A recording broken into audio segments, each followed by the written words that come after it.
अपराध तथा अपराधियों को विरुद्ध कड़ी कार्रवाई करने के आदेश वो दिए गए। निर्दोष व्यक्ति के साथ नाइंसाफी नहीं होनी चाहिए। जिला नूंह में कानून एवं व्यवस्था को चुस्त दुरुस्त करने के लिए हरियाणा पुलिस की एक बटालियन वहां स्थापित की जाएगी।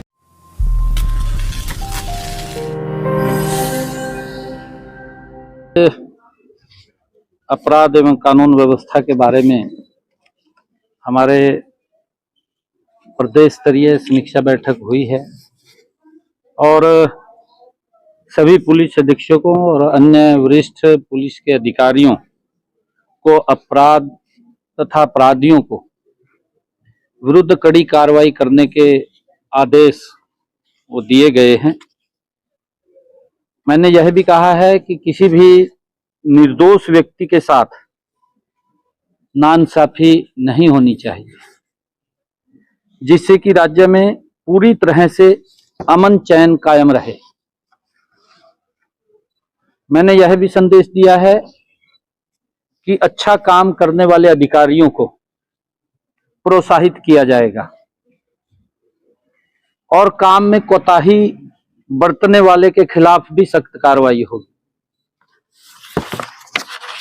अपराध की समीक्षा में यह भी पाया गया कि हरियाणा में अपराध दर में उल्लेखनीय कमी हुई है।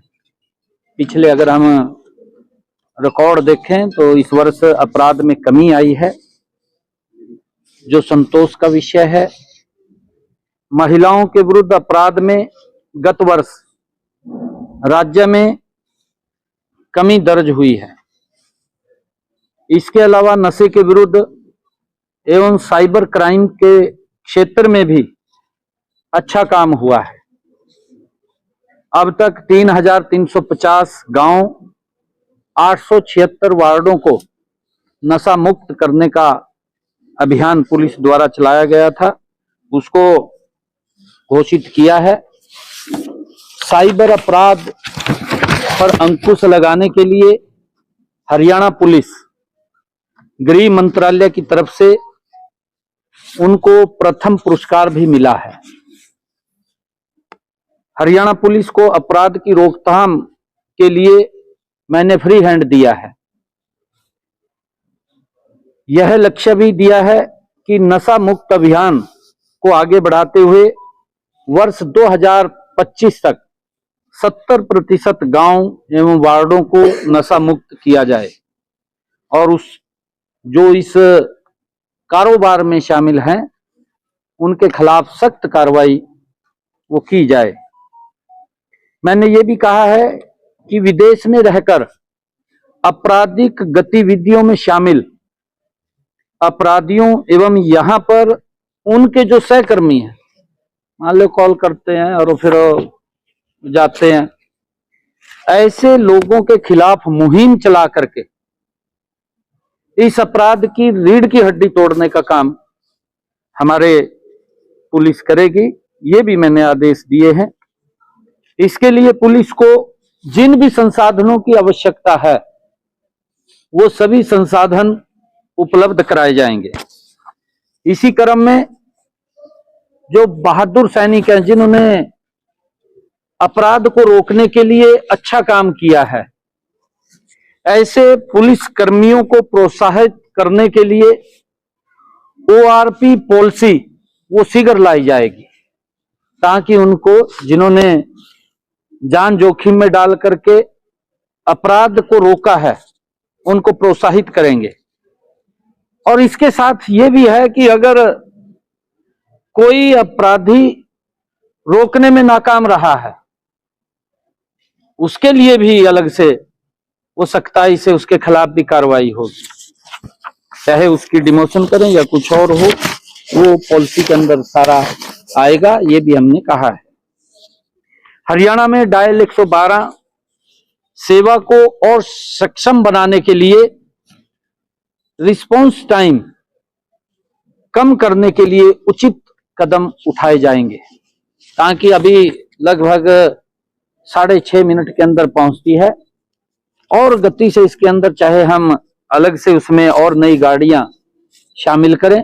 इस समय को भी और कम किया जाएगा ताकि अपराधी अपराध करके बचे ना, उसके खिलाफ सख्त कार्रवाई हो। मैंने ये भी कहा है कि अवैध इमिग्रेशन को काबू करने के लिए सरकार ने यह निर्णय लिया है कि इसकी रोकथाम हेतु एक नया कानून लाया जाएगा, जिसको आने वाले इस बजट सत्र के अंदर वो पेश किया जाएगा। जिला 9 में कानून एवं व्यवस्था को चुस्त दुरुस्त करने के लिए हरियाणा पुलिस की एक बटालियन वहां स्थापित की जाएगी। इसके लिए जमीन आवंटन हेतु जिला उपायुक्त एवं जिला अध्यक्ष नू को जल्द से जल्द जमीन की पहचान करके सरकार के ध्यान में लाने का कहा गया है।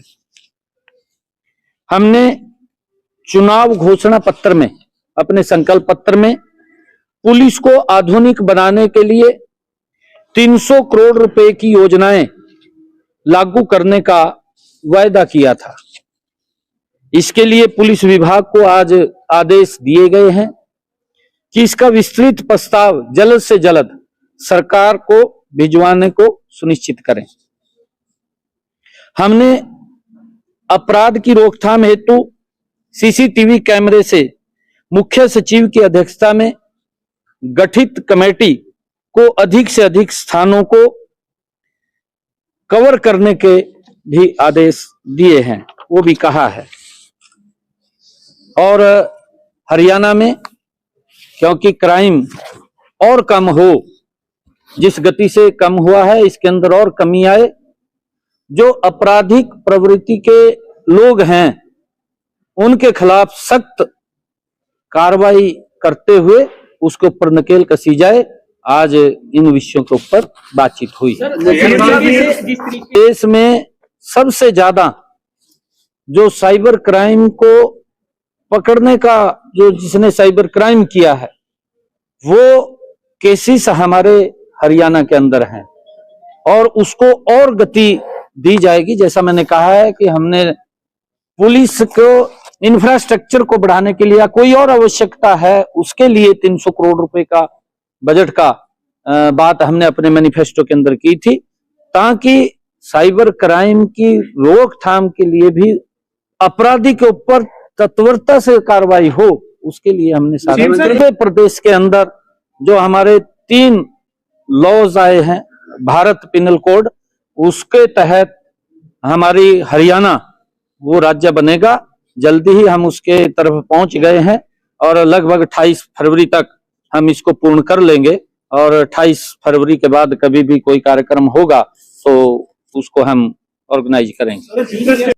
इस पूरे प्रदेश के अंदर जो हमारे 3 लॉज आए हैं भारत पिनल कोड, उसके तहत हमारी हरियाणा वो राज्य बनेगा।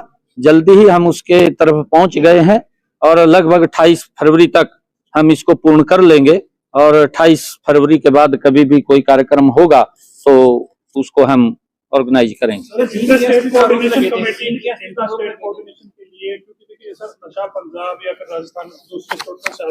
उसके लिए भी कोई चर्चा हुई सर? हाँ बिल्कुल, इंटरनेशनल जो कोऑर्डिनेट कमेटी है, इंटरस्टेट कोऑर्डिनेट कमेटी है, उसको लेकर के भी चर्चा हुई है, उसकी बैठकें भी हुई हैं। लगभग 272 के करीब में बैठकें हुई हैं और हमने कहा है कि इसको समय समय के ऊपर एक बड़ी बैठक का भी ऑर्गेनाइज होनी चाहिए, क्योंकि उसके अंदर सीएम स्तर के जो राज्यों के हमारे मुख्यमंत्री हैं वो भी उसके अंदर शामिल हों और अलग अलग जहां जहां पर भी वो बैठक रखनी है उसके ऊपर चर्चा विचार करके, ताकि इस नशे के ऊपर काबू पाया जा सके। और ऐसे लोग, हमने ये भी कहा है कि नशा जहां से चलता है, जहां तक पहुंचता है और बीच में जहां वो रुकता है, वो सबको चिन्हित करके उसके खिलाफ सख्त कार्रवाई करें, ताकि युवाओं को इस